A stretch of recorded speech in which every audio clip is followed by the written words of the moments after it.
मी तुझ्यासाठी खुशखबर आहे. काय? उद्या आणि परवा 2 दिवस. उद्या आणि परवा 2 दिवस आपण फिरायला जायचं आहे महाबळेश्वरला. खरं खोटं? खरं खरं सांगू.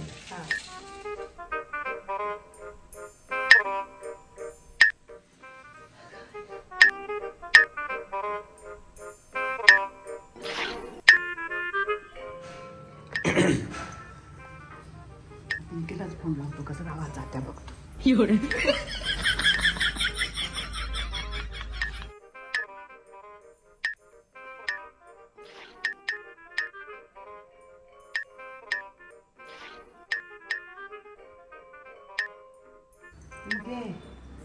ते गल्लीन गावात चालले बघ आता.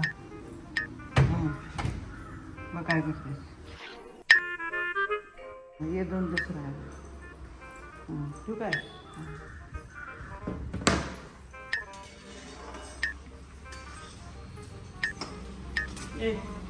त्या पिंकीला फोन लाव, तिला काय साध्या पाहिजेत वाटतं.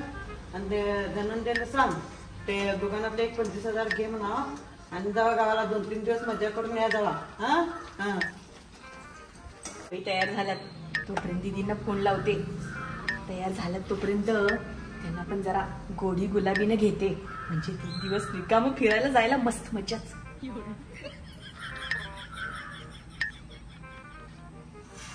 हॅलो, हा दीदी.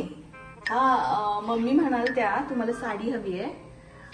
ठीक आहे, हा तुम्ही मला फोटो पाठवा, नाहीतर याच की.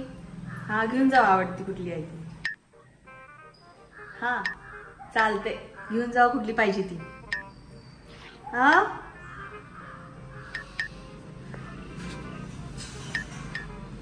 हा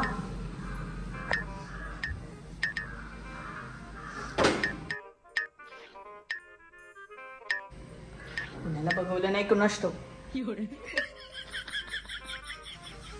सासूला का नंदला?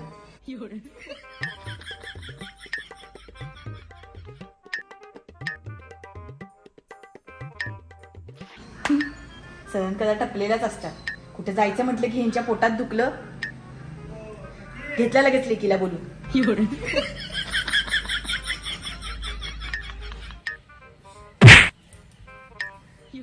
झालं, बघवलं नाही बघा, बघवलं नाही. तुमची आई आणि तुमची बहीण सगळी मिली भगत आहे. फोन केले असतील लगेच. तुम्ही जाणार बोलला का नाही महाबळेश्वरला? मला काय सांगायचं नाही, मला न्यायचं. हा दीदी येणार आहेत म्हटल्यात 2 दिवस. दीदी आल्यावर आता आपल्याला काय जायला मिळते ग? असं कसं बोलता आहो? काहीतरी जुगाड करूया ना. मस्त त्यांच्या आवडीचं पंचपक्वान्न करतो, त्यांना खायला देऊया, मस्त त्यांना खुश करते आणि हळूच मम्मींना सांगते. नाही काय आहो, कायमच आहे हे. मागं पण असंच झालं, आठवतं काय तुम्हाला? येऊ दे, जाऊ दे, मग आपण जाऊया. अहो पण मी किती प्लॅन केलेला, मस्त मी किती अपेक्षा धरलेल्या, मी सगळं केलं. अर्धा तासभरच झालाय फक्त प्लॅन करून आपण. असं काय एवढा मोठा? पण आशा दाखवायचं नाही, हे करायचं, नंतर आणि तुमची कामं येतात. कायमच आहे तुमचं. त्याच्यापेक्षा त्यांनाच सांगा ना समजवून, त्या पण नंतर येऊ शकतात ना. त्यांचं सगळं मुद्दामून आहे, एवढं लक्षात ठेवा. मला सगळं कळतं त्यांचं मुद्दामून. माझ्या आईला नाव ठेवू नको मुद्दाम आहे म्हणून. नाही बघवत त्यांना कुठे गेलेलं, स्वतः जातात मारी 4-4, 5-5 दिवस. हे चालतंय. तू माझ्या आईला नाव ठेवू नको, लक्षात ठेव. नावं ठेवत नाहीये मी. आहो तुम्ही समजून का घेत नाही मला? मलाही जायचंय ना, मला आशा दाखवता तुम्ही आणि कायमच असते त्यांचं. आता यायचं काय नडलेलं आधी मध्ये, परवा तरी येऊन गेलेलं. येणार असेल काय तर काम असेल, आणि आता आपण ठरलेलं तिला कसं कळलं? असं कोण मुद्दाम करते वे? कळलं असेल, कायमच आहे. तुम्ही काय मम्मींना कळून द्यायला नको पाहिजे होता. मला काय स्वप्न पडलं तर काय ते नाही येणार आहे ते. मी तुला जाऊया म्हटलं तर नो मोठ्या मनानं कळायला आपण चाललंय ते. मी तर काय बोलले नव्हते. मग कसं ती सांगल तिला उगाच नावं ठेवा लागल्यास प्रत्येक वेळेला तुझं आहे. काहीतरी बोलला असणार. मी कशाला बोलू का? माझं मला तर मला न्यायचंय ना. मग तुला कशाला सांगितलं असं जायचं आहे म्हणून?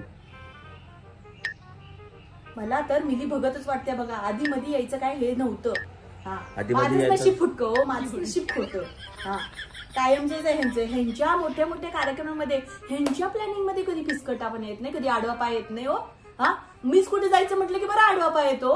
तू हा? केलेली पाप ग. मी पाप केली नाहीतर काय. अहो मग मला मला माहित असतं तुझा मला स्वभाव साथ द्या असला ना. मला माहित अहो, असतं मला- तुझा स्वभाव असला तर तुला करूनच घटलो नसतो. अहो मला साथ द्या ना. मी काय चुकीची आहे सात काय सांगा? तुला 8 दिलं असतं ग. कर तू तुझं वागणं हे बरोबर नाही मी काय वागणं चुकीचं हे घे, केलंय? खाऊ. माझं काय आहे? तू घरात बसून माझ्या घरात येऊन माझ्या आईला आणि माझ्या बायकोला तू माझ्या बहिणीला तू नावं ठेवतीस. मी नावं ठेवली Just नाहीये. shut up, okay? त्यांचं प्लॅनिंग एवढं सांगायला लागली मी तुम्हाला. ऐका तुम्ही.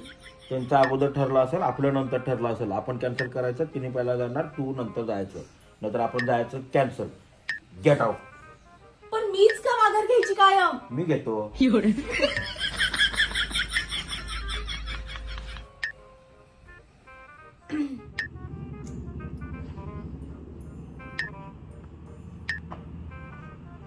होय का आणि ते फिरायला जाणार होतं ना होय. आणि ते 25,000 घेऊन जावं म्हणून सांगितलं तर ते पण घे आणि वरचा आणि 5,000 देतो 30,000 झालं घेऊन जाऊन मजा करून या जावा. आता काय उपयोग? हा? आता काय उपयोग? काय झालं आणि दीदी येणार आहेत 2 दिवस राहायला. मग 2 दिवसानंतर जावा त्यात काय. तिथे राहून गेल्यावर तुम्ही 2 दिवसांनी जावा.